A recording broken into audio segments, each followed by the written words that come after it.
Hi friends, ഇന്ന് ഞാൻ നിങ്ങൾക്കായിട്ട് ഇവിടെ യൂട്യൂബിൽ വൈറലായിക്കൊണ്ടിരിക്കുന്ന ഡാൽഗോന കോഫിയാണ് ഉണ്ടാക്കിയിരിക്കുന്നത്. ഈ കോഫി ഉണ്ടാക്കുന്നത് സ്പൂണും ബീറ്ററും അതുപോലെ തന്നെ വിസ്കൊക്കെ ഉപയോഗിച്ചാണല്ലോ റെഡിയാക്കുന്നത്. എന്നാൽ ഇതൊന്നും യൂസ് ചെയ്യാതെ വളരെ പെട്ടെന്ന് ആർക്കും റെഡിയാക്കി എടുക്കാവുന്ന ഒരു മെത്തേഡാണ് ഞാനിവിടെ നിങ്ങൾക്കായിട്ട് പരിചയപ്പെടുത്തുന്നത്. ഇത് ചെറിയ കുട്ടികൾക്ക് വരെ റെഡിയാക്കി എടുക്കാവുന്ന ഒരു മെത്തേഡാണ്. അതെങ്ങനെയാണ് ഉണ്ടാക്കുന്നതെന്ന് നമുക്ക് നോക്കാം. അപ്പോൾ ഈ കോഫി റെഡിയാക്കാനായിട്ട് ഇതിന് മെയിൻ ഇൻഗ്രീഡിയൻസ് കോഫിയും ഷുഗറുമാണ്.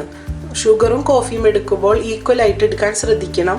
ഞാനിവിടെ 4 ടീസ്പൂൺ കോഫിയാണ് എടുത്തത്. അതുപോലെ തന്നെ ഷുഗറും 4 ടീസ്പൂണാണ് എടുത്തിരിക്കുന്നത്. ഇവിടെ ഞാൻ ഉപയോഗിച്ചിരിക്കുന്ന കോഫി ഇതാണ്, നെസ്കഫേൻ്റെ ക്ലാസിക് കോഫിയാണ്.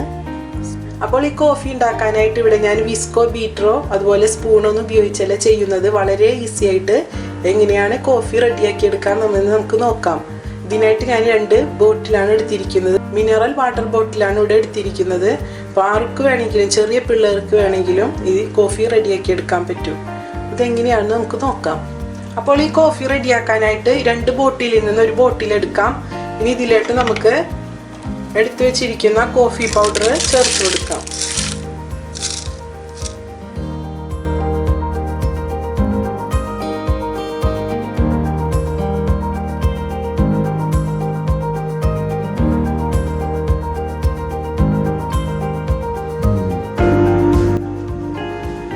ഇതിലോട്ട് ഷുഗറും ചേർത്ത് കൊടുക്കാം.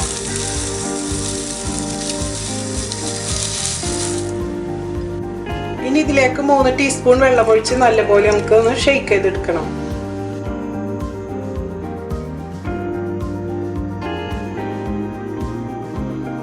നമുക്ക് നല്ലപോലെ ഒന്ന് ഷെയ്ക്ക് ചെയ്തെടുക്കാം.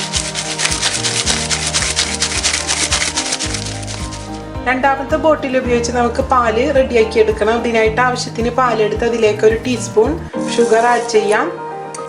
ഈ പാലൊന്ന് ജസ്റ്റ് ഒന്ന് നമുക്ക് ഷെയ്ക്ക് ചെയ്ത് കൊടുക്കാം. ഒരുപാട് നേരം ഷെയ്ക്ക് ചെയ്തെടുക്കേണ്ട, 2 സെക്കൻഡ് ചെയ്താൽ മതി. അപ്പോൾ പാൽ റെഡി ആയിട്ടുണ്ട്.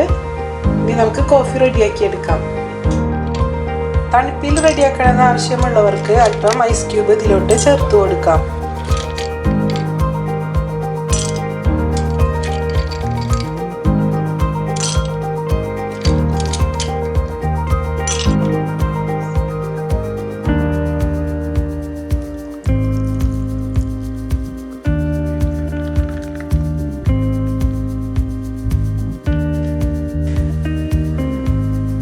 ഏകദേശം ഒരു 10 മിനിറ്റോളം ഞാനിത് കണ്ടിന്യൂസ് ആയിട്ട് ഷെയ്ക്ക് ചെയ്തെടുത്തതാണ്. അപ്പോൾ നല്ല ഫ്ലഫി ആയിട്ടുള്ള നല്ല ക്രീം നമുക്ക് കിട്ടിയിട്ടുണ്ട്. ബീറ്ററും വിസ്കും ഉപയോഗിച്ച് ചെയ്യുമ്പോൾ കിട്ടുന്ന അതേ സ്ട്രക്ചറിൽ തന്നെയാണ് ഈ ക്രീം ഞാനിവിടെ ബോട്ടിൽ ഉപയോഗിച്ച് റെഡിയാക്കിയിരിക്കുന്നത്.